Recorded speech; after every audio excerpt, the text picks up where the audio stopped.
მოგესალმებით, ძვირფასო მშობლებო. ჩვენ ვართ როგორც გვატყობინებენ უკვე ლაივში ძალიან საინტერესო თემით. თუმცა ჩვენ ამ თემას უკვე რამდენჯერმე შევეხეთ ჩვენი მშობლის კიბრის არსებობის განმავლობაში. აქვე შეგახსენებთ, რომ მშობლის კიბრი უკვე 2 წლის გახდა და ამ თემის აქტუალობიდან გამომდინარე ჩვენ ისევ ვისაუბრებთ დამხმარე საშუალებებზე გადაადგილების მობილობის სირთულის მქონე ბავშვებისთვის. და ამ საინტერესო საუბარში მონაწილეობას მიიღებს ძირითადად ასე ვთქვათ მომხსენებელი იქნება ჩვენი ოკუპაციური თერაპევტი ანა გურგენიძე და რასაკვირველია, ასე ვთქვათ ტრადიციულ მხარდაჭერას გაგვიწევს ლამარა ჯაფოშვილი ჟესტურ ენაზე თარგმანის თვალსაზრისით. ძალიან დიდი მადლობა ანა, ლამარა. ამ საინტერესო თემაზე რო გვაქვს საუბრის შესაძლებლობა. ვიცი რომ შენ ხელავდი, იმიტომ რომ ამ თემაზე არაერთხელ ვისაუბრია და რამდენად საინტერესო იქნებაო, ფიქრობდი, მაგრამ ფიქრობ რომ საკითხი ძალიან აქტუალურია. ჩვენ შეიძლება ახალ-ახალი მშობლები გვერდდებიან, რომლებსაც ადრე არ ქონდათ შესაძლებლობა მოესმინათ იმ დამხმარე საშუალებებზე, რომელიც მათი შვილების მობილობისთვის არის მიზანშეწონილი და რაც მთავარია, ამ ჩვენი დღევანდელი შეხვედრის მიზანი არის მშობლებს მივაწოდოთ ინფორმაცია იმ სახელმწიფო პროგრამების შესახებ, რომლის ფარგლებშიც მათ შეუძლიათ ამ დამხმარე საშუალებების უფასოდ მიღება. კითილი, მადლობა მაიკო, კიდევ ერთხელ ამ თემის წამოწევისთვის. უკვე ახსენე რომ რამდენჯერმე გავიარეთ ეს თემა, მაგრამ იმედი მაქვს რომ ჩვენ აუდიტორიაში იქნებიან ახალი მშობლები, როგორც თქვენ ახსენეთ და არ იქნება ეს უკვე ასე ვთქვათ მოყირჭებული თემა. კი ბატონო, ეხლა რაც შეეხება სახელმწიფო პროგრამებს, და შევეხო ჯანდაცვის სამინისტროს მიერ უკვე კარგა ხნის დაწყებულ პროგრამას, რომელიც ნელ-ნელა ყოველწლიურად რაღაც ახალ კომპონენტებს იძებს და ჩვენ და სასიკეთოდ ახალ-ახალი პროგრამები ემატება. ხო, ძირითადად ეხლა ჩვენ ვისაუბრებთ ეტლებთან დაკავშირებით, რა ტიპის სერვისები გვაქვს დღესდღეობით და ვინ ყავს პროვაიდერები, როგორ შეიძლება ამ ეტლების უსასყიდლოდ მიღება და რას უნდა მივაქციოთ ყურადღება. ხო, კეთილი. ამ სახელმწიფო პროგრამის ფარგლებში ჩვენ გვაქვს როგორც ბაზისური, ასევე საშუალო და მაღალი მორგების სერვისის ეტლების უზრუნველყოფის პროგრამა და ეს მოიცავს როგორც მექანიკური სავარძელ ეტლების გაცემას, ასევე ელექტრო ეტლების გაცემას, ხო? აღარ ეს სამი განსხვავებული, ასე ვთქვათ, სერვისი, მექანიკური საბაზისო, რომელიც გულისხმობს შედარებით, ასე ვთქვათ, მარტივი შემთხვევების დროს ეტლის გადაცემას, ეხლა მარტივ შემთხვევებს რას გულისხმობს? და ბავშვს, კი ბატონო, არ აქვს მკვეთრად გამოხატული ფიზიკური დარღვევები და მას შეუძლია მისი ხელების გამოყენებით ეტლის მანევრირება და თუნდაც სახლის პირობებში გადაადგილება. ხო, არ ჩავთავთ, რომ მაინდა-მაინც ყველა სივრცეში ბავშვი ეტლით დამოუკიდებლად უნდა გადაადგილდება. ანუ, ხელებით მანევრირებაში გულისხმობთ, რომ ხელებით ეტლის ბორბლის ამოწდავება. კი ბატონო. და მას არ უნდა ჰქონდეს სირთულე ზედატანის დამოუკიდებლად მართვაში. ხო, თუ მუდმივად ეძებს საყრდენს, მარტივად იღლება, შეიძლება ხელები ჰქონდეს საკმაოდ ფუნქციური, კარგი ძალა გამძლეობა ჰქონდეს, მაგრამ ზედატანი არ აძლევდეს იმის საშუალებას, რომ ეს ხელები სრულყოფილად გამოიყენოს. ხო, ეს უკვე, როცა ამ ზედატანის კონტროლის სირთულე გვაქვს, ეს ნელ-ნელა უკვე გადადის საშუალო დონის სერვისში. ხო? ეს საშუალო და მაღალი მორგების სერვისი ერთად არის და ეს ყველაფერი ერთ ქოლგაში პედიატრიულ სავარძელ ეტლებში ერთიანდება, ხო? ნახეთ, ეს პედიატრიული სავარძელ ეტლები შეუძლიათ მიიღონ ბავშვებმა 0-დან 18 წლამდე. აი, სამწუხაროდ ჯერჯერობით ეს შეზღუდვა გვაქვს, რომ მხოლოდ ბავშვებისთვის არის ეს დამხმარე აღჭურვილობით ასე თქვა დაკომპლექტებული ეტლები, ხო? ნახეთ, ვახსენეთ საშუალო და მაღალი. აქ ძალიან დიდი მნიშვნელობა ეხლა მშობლისთვის არ აქვს, ბავშვს საშუალო დონის სირთულე აქვს, მაღალი დონის სირთულე, როდესაც განაცხადს აკეთებს ეტლის მიღებასთან დაკავშირებით, ხო? იმიტომ რომ აი ამ საშუალოს და მაღალს აქვს ერთი ვაუჩერი. ამ ვაუჩერით შემდეგ სპეციალისტის ასე თქვა გადამოწმების საფუძველზე განისაზღვრება უკვე ბავშვს აქვს საშუალო და მაღალი მორგების სერვისის საჭიროება, ხო? და თუ შეიძლება მშობლებისთვისაც რომ ნათელი გავხადოთ, ანუ საშუალო და მაღალი მორგების ეტლიც მექანიკურია თავისი. ხო, ეს არ არის ელექტროეტლი, ჩვენ ახლა ვსაუბრობთ მხოლოდ მექანიკურ ეტლებზე, რომელიც გვაქვს ორი ტიპის, ხო?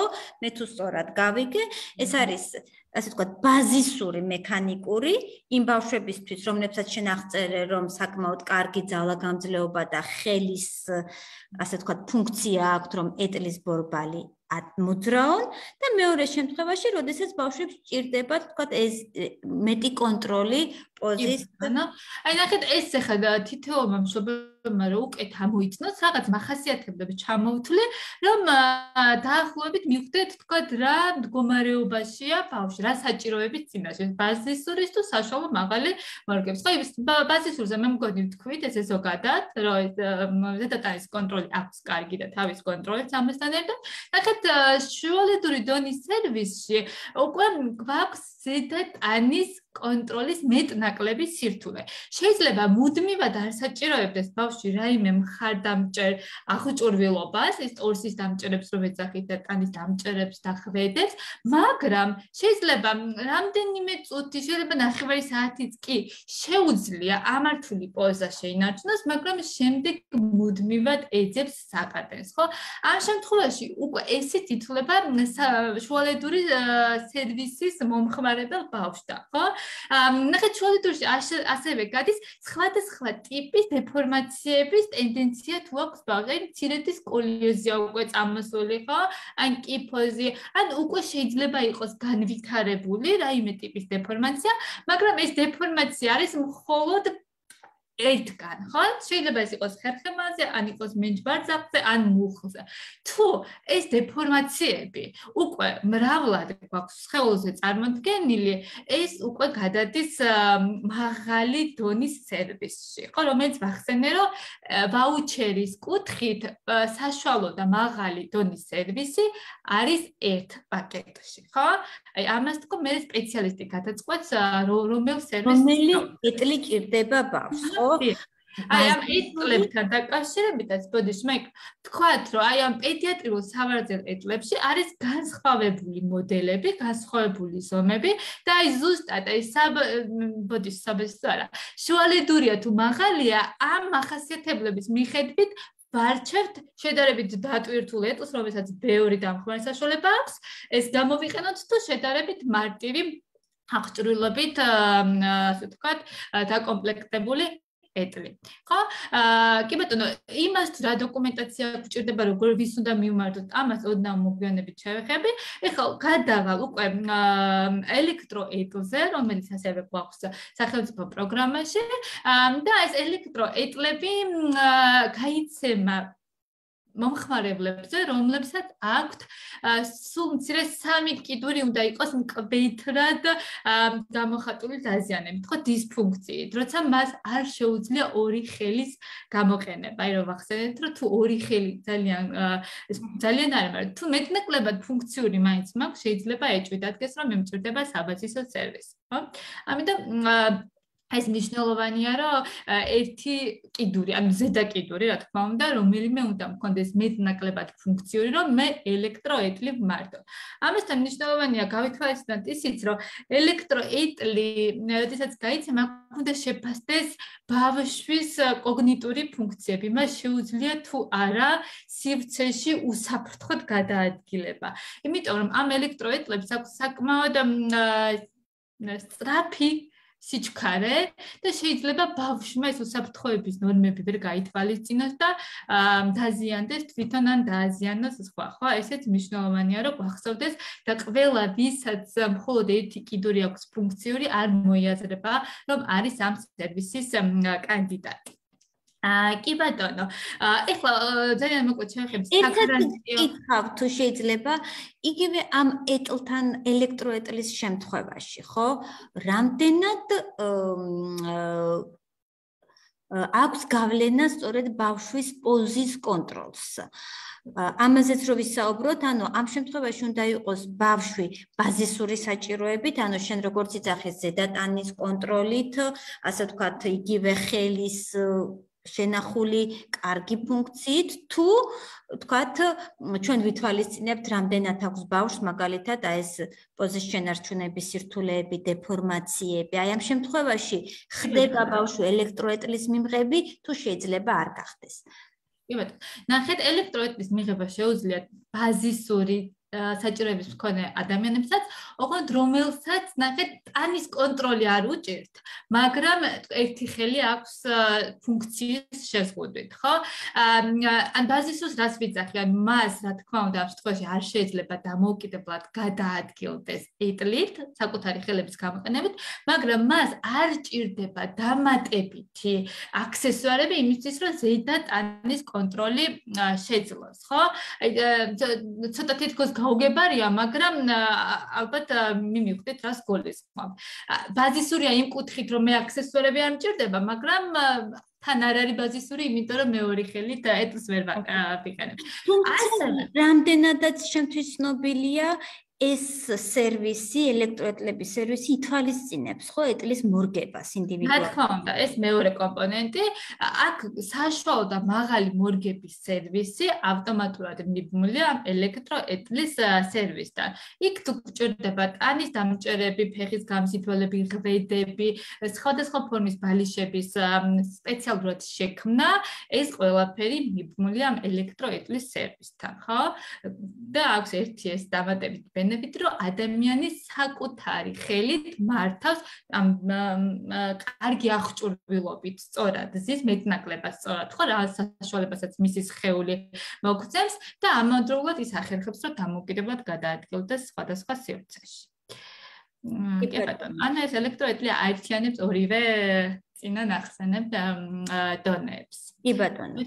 შესაბამისად, მოდი ახლა შევეხოთ ამ საკითხს.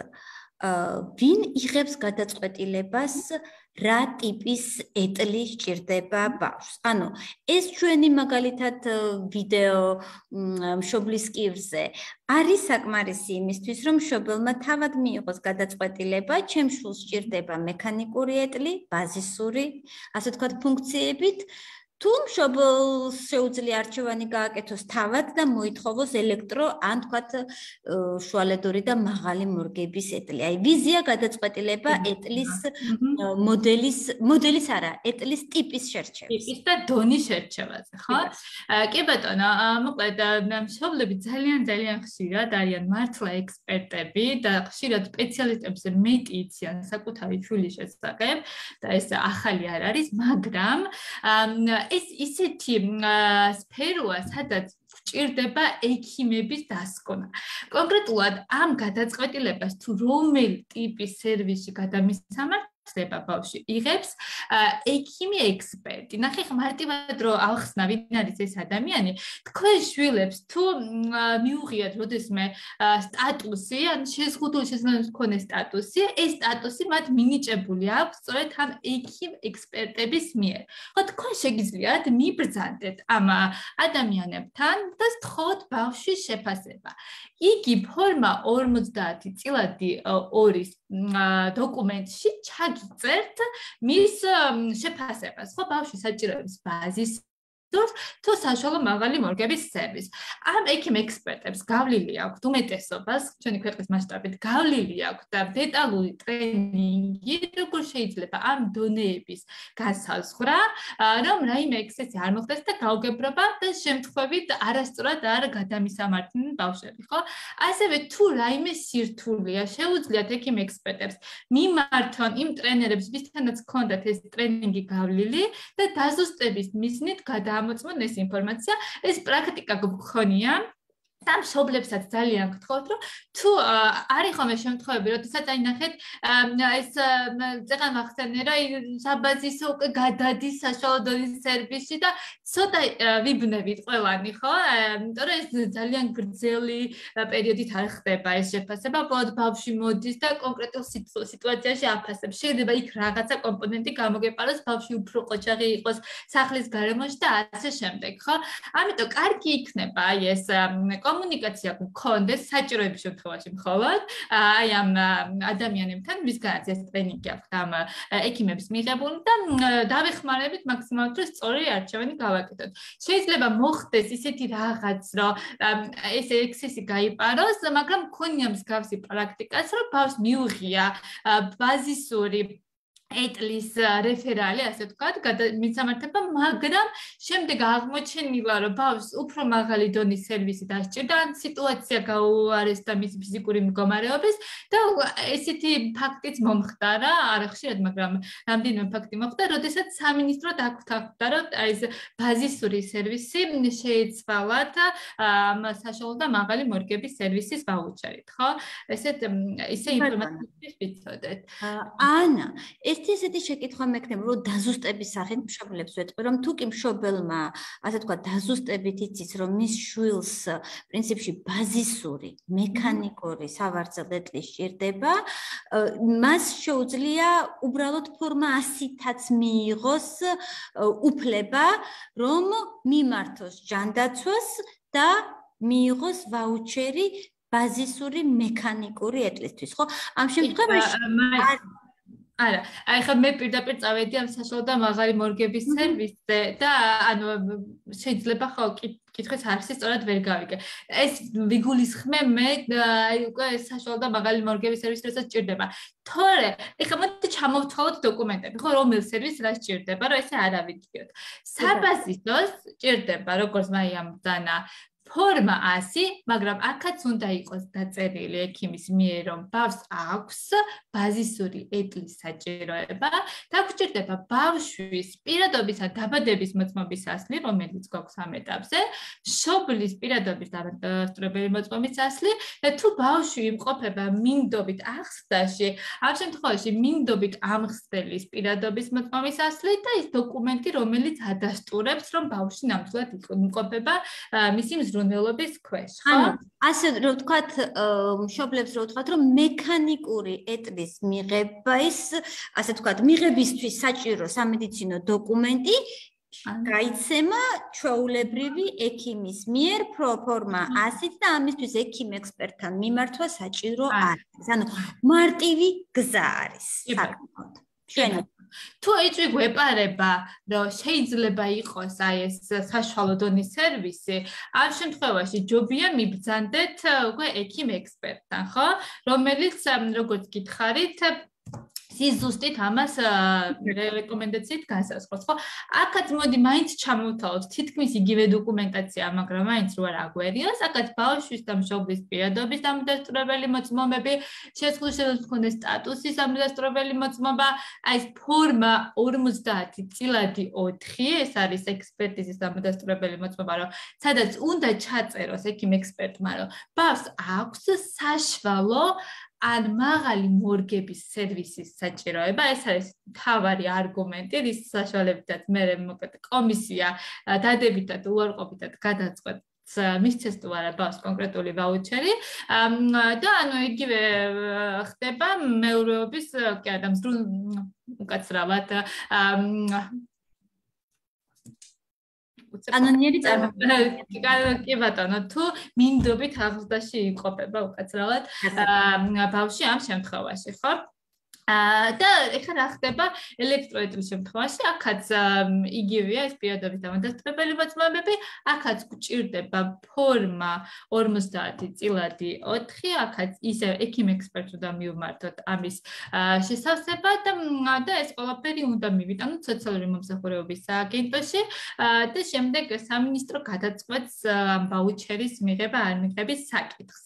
შემდეგ, როდესაც თქვენ მიიღებთ ამ ვაუჩერს, უკვე გაქვთ თავისუფალი არჩევანი მიმართოთ სერვისის მომწოდებას, რომელიც როგორც მე ვიცი, ბოლო მონაცემებით რეგისტრირებულია მხოლოდ 3 პროვაიდერი და ჩამოვთავოთ ხო ალბათ ეს პროვაიდერები რომ ძალიან არის წავა თავის მოძიებაზე ერთ-ერთი არის კენ ვოლკერის კლინიკა, რომელსაც აქვს ეს პედიატრიულ სავარძელებლების უზრუნველყოფის პროგრამა, ასევე არის მოირგე, რომელიც გასცეს მხოლოდ პედიატრიულ სავარძელებლებს და არა საბაზისო სერვისს და არის კოალიცია დამოუკიდებელი ცხოვრებისთვის, რომელსაც აქვს წლების საწარმო, ხო ესე ვწოდოთ საწარმო. ბატონო, რომელიც გასცემს როგორც ბაზისურს, ასევე შუალედურ და მაღალი მორგების სერვისს, ხო? ის თუ რომელ პროვაიდერს აირჩევს, თქვენზეა დამოკიდებული. შეგიძლიათ, ანუ ეს რეკომენდაციის სახით გეტყვით, რომ შეგიძლიათ უბრალოდ ინფორმაცია მოიძიოთ სამივე პროვაიდერისგან, რა ტიპის ეტლები აქვთ და შემდეგ თქვენ თვითონ მეტნაკლებად მიხვდებით, რომელი ეტლი აკმაყოფილებს თქვენი შვილის საჭიროებებს, ასევე კონსულტაციას გაგიწევენ ამ სერვისში არსებული სპეციალისტები და თქვენივე გადაწყვეტ მოკლედ ეკნებათ ეს. კი ბატონო. ან აი მშობლებისთვის რომ ასევე ნათელი გავხადოთ, თქვათ, რას ნიშნავს ეტლის ტიპისა და ეტლის მოდელის შერჩევა, ხო, აი ესეთ შედარებას თავს მივცემ და მოვიყვან, რომ მაგალითად თუ კი შევთანხმდებით, რომ არსებობს მანქანის ტიპი, რაც არის სედანი, ხო, ეს არის ეტლის ტიპი, რომ შეიძლება იყოს, თქვათ, შუალედური ან მაღალი მორგების, მაგრამ ჩვენ თუ იქ უკვე წავალთ მანქანის მოდელებზე და ვიტყვით, რომ არსებობს Mercedes-ი, Volkswagen-ი ან Audi, ამ შემთხვევაში ჩვენ გვაქვს უკვე სხვადასხვა მოდელის ეტლები, ეს არის, თქვათ, მწარმოებელზე დამოკიდებული არა, შონაქვიფის motivation და სხვადასხვა მიმწოდებლებს რაფრაიდერი ქართული ჩვენი ეროვნული წარმოების რაც ძალიან გვახარებს და მართლაც კარგია და ან უკვე რა მოდელის ეტლის შერჩევა მოხდება ეს რასაკვირველია არის უკვე დამოკიდებული ერთი ბავშვის მდგომარეობაზე, ხო, რომელი, ასე ვთქვათ, მოდელის ეტლი დააკმაყოფილებს უფრო მეტად მის საჭიროებას და რასაკვირველია იმ ეტლებზე, რომელსაც სთავაზობს ალბათ მომწოდებელი თვითონ ბავშვს. მადლობა მაიკო ამ შედარებისთვის ძალიან კარგად ახსენეთ, ამ მშობლებისთვის ვფიქრობ ძალიან მარტივი გასაგებია. კი ბატონო, ეს განსხვავებული მოდელები საშუალებას გვაძლევს, რომ განსხვავებულ საჭიროებებს მოვერგოთ. და აი ეხანაც ვახსენებ და ვიტყვი კიდევ რომ სპეციალისტი გეხმარებათ თქვენ, რომ სწორად შეგარჩევინოთ. თითოეულ ეტლზე დაგისაბუთებთ მის ძლიერ და ასე ვთქვათ სუსტ მხარეებს, იმიტომ რომ არის ეტლები, რომლებსაც შეიძლება ძალიან კარგი დამჭერი საშუალებები გქონდეს, მაგრამ იყოს შედარებით რთული მისი დაკეცვა, ხო? ეს ადამიანის ცხოვრების სტილზეა დამოკიდებული. თუ მუდმივად უწევს ბავშვს სიარულის სკოლაში, დღის ცენტრში, ცხოვრობს კორპუსში, ვერ ახერხებს ამ შედარებით მძიმეწონიანი ეტლის, და შეიძლება აქ პრიორიტეტები გადანაცვლდეს, ხო?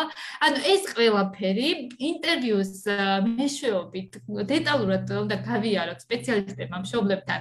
და უნდა შევჯერდეთ საუკეთესო გადაწყვეტილებაზე, რომ შეიძლება იყოს კარგი ეტლი და მხოლოდ სახლში გამოიყენოს დედა.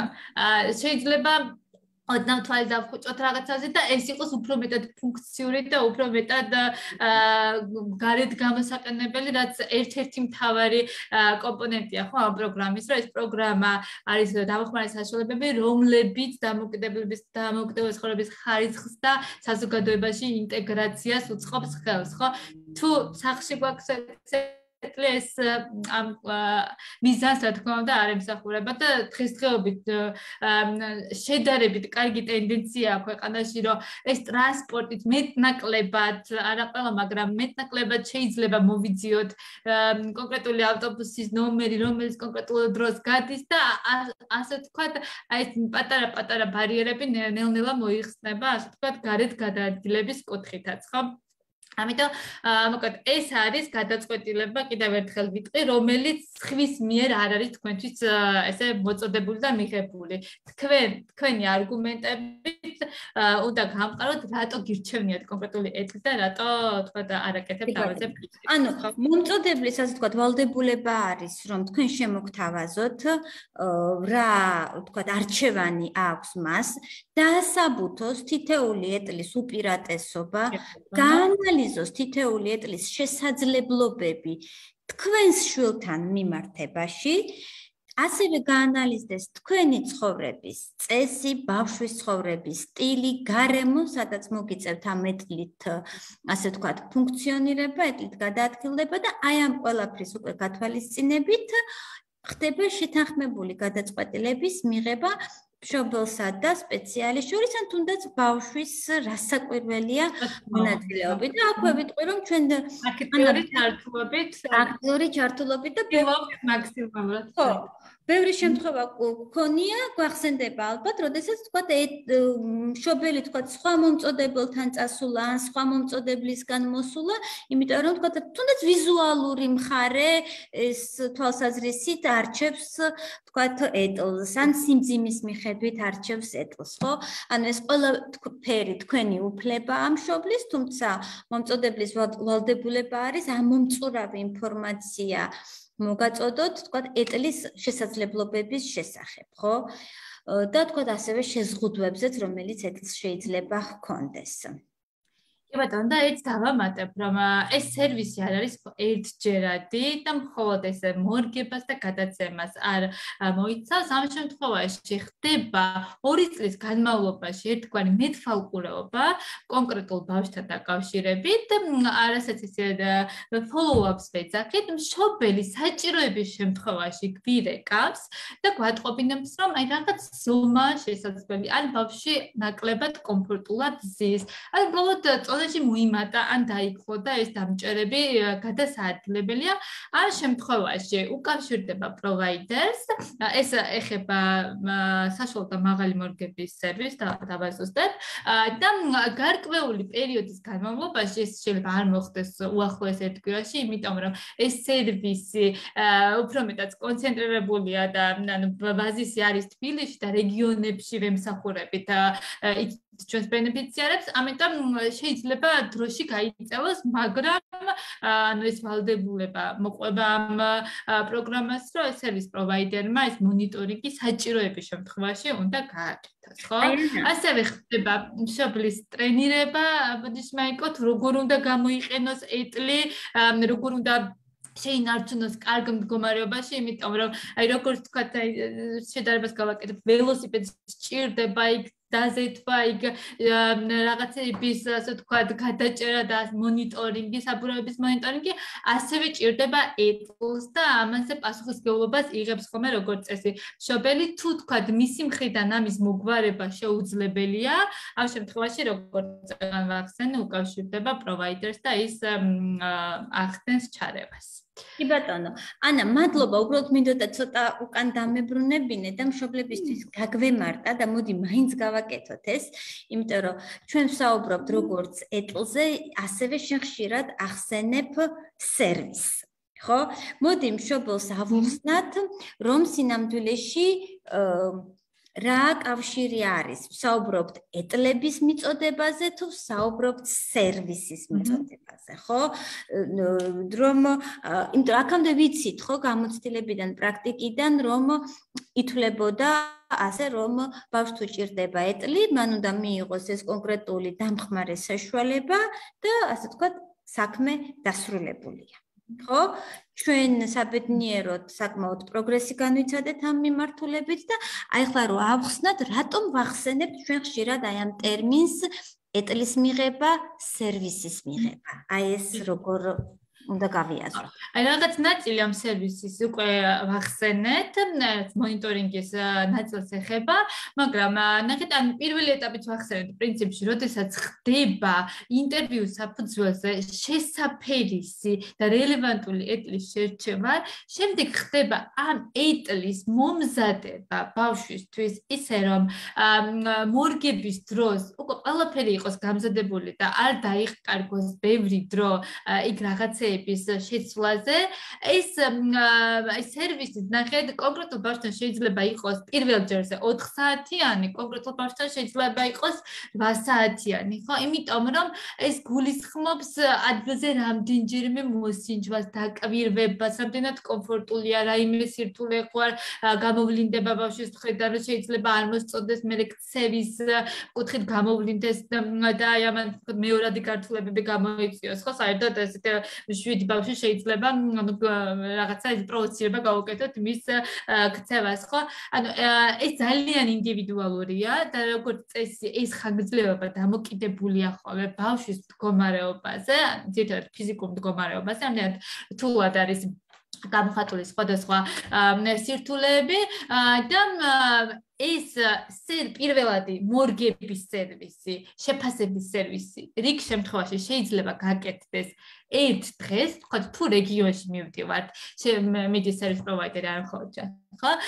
თუ მიდის, ამ შემთხვევაში შეიძლება შეფასება, მორგება, დაკვირვება გააკეთოს ერთ დღეს და როგორც ვახსენე, ეს იქნება შედარებით გრძელი სამუშაო დღე და თუ თქვათ ახლოს ცხოვრობს ეს ბენეფიციარი და სერვისის მიმწოდებელი მარტივად მოახერხებს, ხო, რამდენიმე დღეში ამ სერვისის მიწოდებას, შეიძლება შეფასება, მორგება დაიყოს ესე ეტაპებად, ესეც რა თქმა უნდა მშობლის სურვილზეა დამოკიდებული, თუ თქვათ ბავშვის საჭიროებიდან გამომდინარე არის, რომ თქვათ 6 საათი შეიძლება ვერ დარჩეს, ხო? ამაზეც ეს ძალიან მოქნილები ვართ სერვისის მიმწოდებლები და არ გვაქვს ეს გაწერილი, მოკლედ მკაცრი რუტინა რომ ამას მივაკეთოთ, ხო?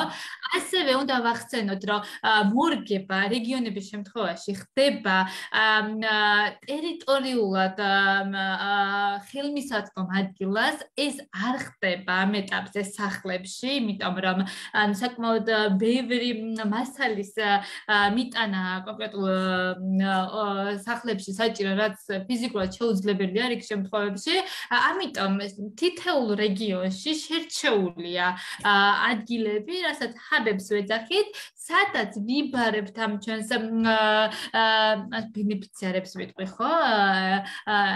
და ამ ჰაბებში ხდება მოკლედ ამ სერვისის გაწევა. რაც შეეხება მონიტორინგს, მონიტორინგი რიგ შემთხვევაში შეიძლება განხორციელდეს სახლის გარემოში, იმიტომ რომ სპეციალისტებსაც კარგია, რომ შეხედოს რა გარემოში უწევს ბავშვს ეკეტლის გამოყენება და თვითონ გარემო ხო არ არის რაიმე მაპროვოცირებელი, თქვა მეტლის დაზიანების თუ ასე შემდეგ, ხო? ან პირველადი მორგება, თქვა რომ ხდება კონკრეტულ ლოკაციებზე, შემდგომი მონიტორინგი სახლებზე. ესეც ოჯახზეა დამოკიდებული, მოკლედ თუ მას ურჩევნია რომ მოვიდეს ჩვენთან, რა თქმა უნდა, ამაზეც ღია არის ეს ესე. ყოველ შემთხვევაში ხაზგასმით შეგვიძლია ვუთხრათ მშობელს, რომ როდესაც ჩვენ საუბრობთ ეტლების მიწოდებაზე, ეტლის გადაცემაზე, ხო? ამ შემთხვევაში ჩვენ გულისხმობთ არა მხოლოდ ფიზიკურად აი ამ პროდუქტის, ანუ ამ ნივთის, ამ დამხმარე საშუალების მისთვის მიცემას და ამით ყველაფრის დასრულებას, არამედ ამ შემთხვევაში ჩვენ გულისხმობთ ეტლის მორგებას, ხო?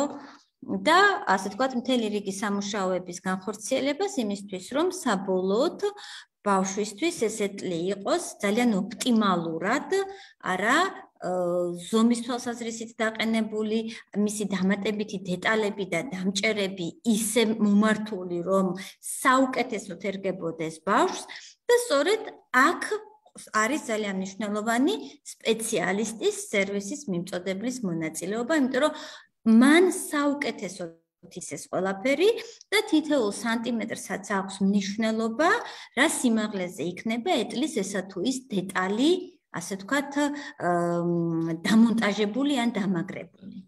როგორც ვახსენე, ბაზისური ტრენირება ოჯახის წევრების ხდება, როგორ შეიძლება მცირედი ცვლილებების დამოუკიდებლად შეტანა, რომ თქვათ ეს 2 კვირა იქნება თუ 1 კვირა იქნება, არ ელოდოს სერვის პროვაიდერს და შეიძლება ამის მონიტორინგი გაკეთდეს ვიდეო თვალითაც რომ მუდმივი კომუნიკაცია გქონდეს და ჩვენს დავაკვირდეთ, თქვა, როგორ მოხდა ამ ყოლაფის მცირედად ცვლილება, ასე რომ ყველანაირ, ასე თქვა, საშუალებას ვიყენებთ იმისთვის, რომ ოჯახებთან გქონდეს კონტაქტი და ეს არ ნიშნავს, რომ ეტლი გადავეცით და ჩვენ ამით დავასრულოთ ეს კომუნიკაცია. ჩვენ ყოველთვის ვიძახით, რომ ეტლის გადაცემიდან იწყება ჩვენი 2 წლიანი აქტიური კომუნიკაცია. ბატონო, იმიტომ რომ აი ჩემი მხრიდან იმის ხაზგასმა მინდა, რომ პრინციპში ჩვენ საქართველოში უნდა დავასრულოთ ის ეპოქა და მადლობა ღმერთს უკვე გვიწყობს სახელმწიფო აქტიურად შეერთვა ამ პროცესში, რომ უკვე უნდა დასრულდეს ის ეპოქა, როდესაც ბავშვები მაგალითად სხვადასხვა საყოფაცხოვრებო ნივთებით, არა იქ იყო შარფი თუ ასე თქვა კამარი, რითიც ხდებოდა ბავშვებისთვის პოზის ფიქსირება ეტლში.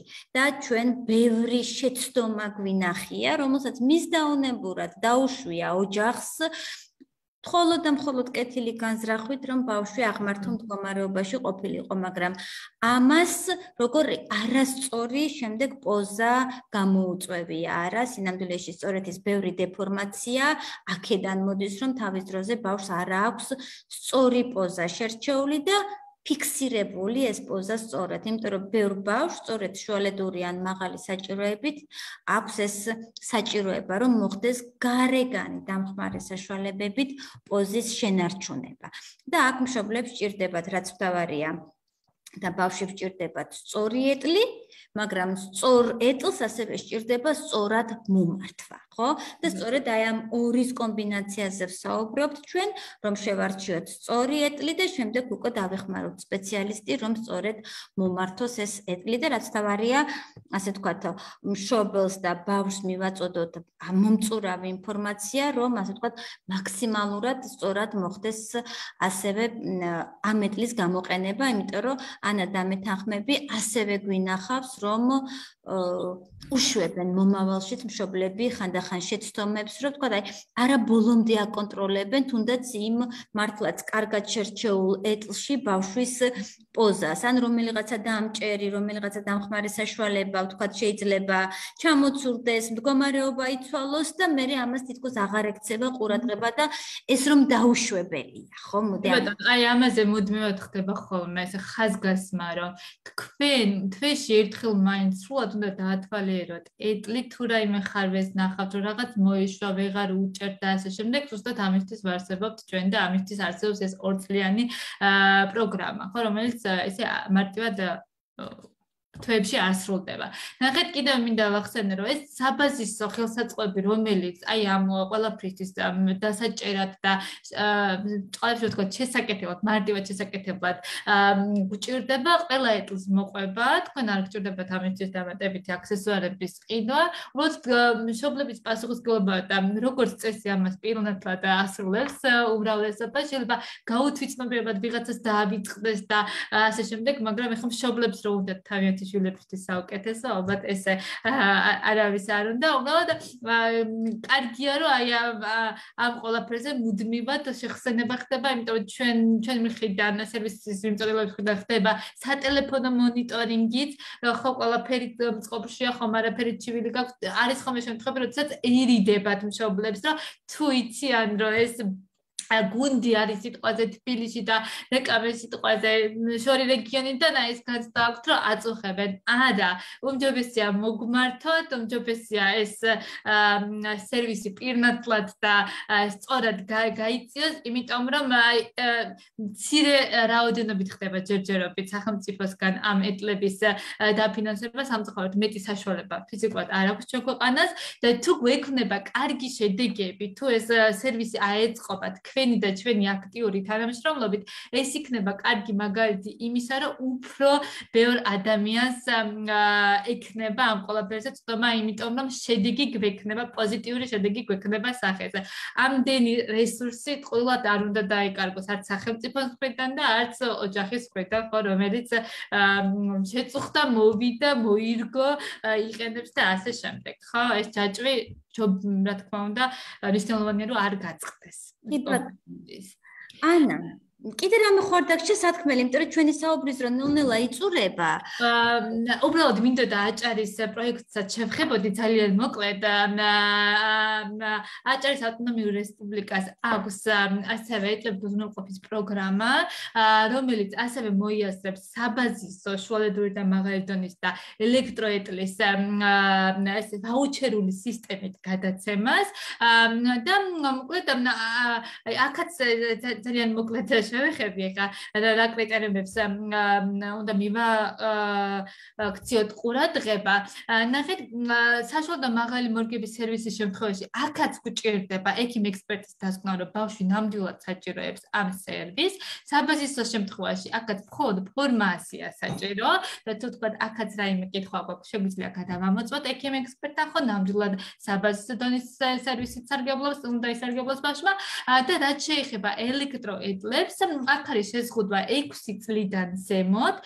6 წლიდან ზემოთ სჭირდება კი არა, გაიცემა ბავშვებზე ეტლები, მაგრამ ამ შემთხვევაში მნიშვნელოვანია, თუ ბავშვი დადის სკოლაში, სკოლის ადმინისტრაციამ მშობელმა წერილობითი დოკუმენტი უნდა მოამზადონ თავიანთი ხელმოწერით, რომ მათ აქვთ პასუხისმგებლობა ბავშვის უსაფრთხო გადაადგილებაზე სკოლის თუ საცხოვრებელ სივრცეში, რაც თქვა ამ შემთხვევაში სახელმწიფო პროგრამაში, რაც არის ზოგადად სახელმწიფო პროგრამა, აქ ეს კომპონენტი არ გვაქვს, ხო?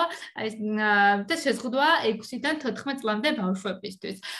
და აჭარის მუნიციპალიტეტი, აჭარის ავტონომიურ რესპუბლიკას რაც აქვს განსხვავებული არის ის, რომ მშობელს შეუძლია მოიძიოს ეტლი სხვადასხვა პროვაიდერისგან, რომელიც დარეგისტრირებულია ამ პროგრამაში, შემდეგ შეარჩიოს, აი იგივე პროცედურის გავლით, ხო, სპეციალისტებთან კონსულტაციის და პროვაიდერებთან კონსულტაციის შედეგად შეიძლება არ იყოს სპეციალისტი კონკრეტულად სპეციფირებული ამ მიმართულებით, მაგრამ სიტყვაზე შეიძლება იყოს ეს მაღაზია, სადაც დატრენინგებული თანამშრომელი ყავთ, რომელიც დეტალურ ინფორმაციას მიაწვდის ეტლის მახასიათებლებზე, ფუნქციებზე და მშობელი უკვე თავისი გადაწყვეტილებით კონკრეტული სერვისის მომწოდებლისგან მიიღებს ინვოისს და ეს მშობელი უკვე ინვოისით მიდის სამინისტროში, ხო?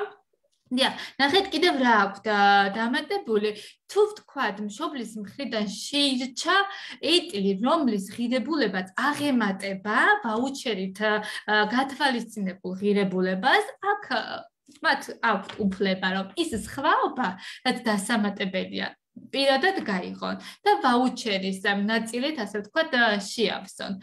ხო, აი ამის ესეთი მუქნილი სისტემა, რაც ჯერჯერობით ჩვენ შემთხვევაში სახელმწიფო პროგრამის, ზოგადი სახელმწიფო პროგრამის ფარგლებში ჯერჯერობით ეს კომპონენტი არ გვაქვს. ერთი სიტყვით ხაზგასმით უნდა ვთქვათ და კარგია, მადლობა ანა, რომ ახსენე ეს პროგრამა, რომ სინამდვილეში გეოგრაფიული მისაწვდომობის გათვალისწინებით მოქალაქეთა გარკვეულ ნაბიჯს სწორედ შეუძლია ისარგებლოს აჭარაში დანერგილი სერვისით, ან იმ შემთხვევაში თუ კი ვთქვათ არ მოუწია სახელმწიფო პროგრამით ბავშვს ეტლის მიღება, ეს შეიძლება ეხებოდეს უფრო პედიატრიულ ეტლს ან ელექტროეტლს, იმიტომ რომ მათი რაოდენობები შეზღუდული არის ხოლმე. ყოველ შემთხვევაში აჭარაში ამის შესაძლებლობა არსებობს უბრალოდ მისი მაცხოვრებლებისთვის. კი ბატონო, რეგისტრირებული უნდა იყვნენ აჭარის ავტონომიურ რესპუბლიკაში. ეს მნიშვნელოვანი კრიტერიუმია. ერთი სიტყვით, ხო, ანა, მე ვფიქრობ, რომ შეგვიძლია უკვე დავასრულოთ ჩვენი შეხვედრა. ჩვენ გვაქვს კიდევ სხვა დამხმარე საშუალებები, რომელსაც სახელმწიფო გასცემს მობილობის სირთულის მქონე ბავშვებისთვის. ეს შეიძლება იყოს ყავარჯნები, გადასაადგილებელი ჩარჩოები, რომელსაც ჩვენ ალბათ სხვა შეხვედრების ფორმატში შევეხებით. ვფიქრობ, ეს საკმაოდ ასე ვთქვათ, დეტალური განხილვა გქონდა ჩვენ ამ ეტლებთან დაკავშირებით, ამიტომ დავრჩეთ ამ საკითხზე და უკვე სხვა შეხვედრის ფორმატში ვისაუბროთ დამხმარე საშუალებებზე, როგორიც არის ყავარჯნები, გადასაადგილებელი ჩარჩოები, იმიტომ რომ მთელი რიგი ნიუანსები და სპეციფიკაციები იქაც არის გასათვალისწინებელი და მოდი ეს ინფორმაციაც მივაწოდოთ უახლოეს მომავალში მშობლებს. ეთილი. თუ რაიმე დამატებითი კითხვებია, ტრადიციულად ჩვენი ჩატი არის ფუნქციური და შეგვიძლია ეთერს გაერთად გავაგრძელოთ კომუნიკაცია. იმიტომ რომ ბევრი ინფორმაცია შეიძლება რაღაც ნიუანსები გამოგჭა და მოკლედ ყოველთვის მზად ვარ, რომ დეტალურად მოგაწოდოთ ის ინფორმაცია, რაც ჩვენს ხელთ არის ამ ეტაპზე. დიდი მადლობა ძალიან. ანა, მადლობა. მადლობა.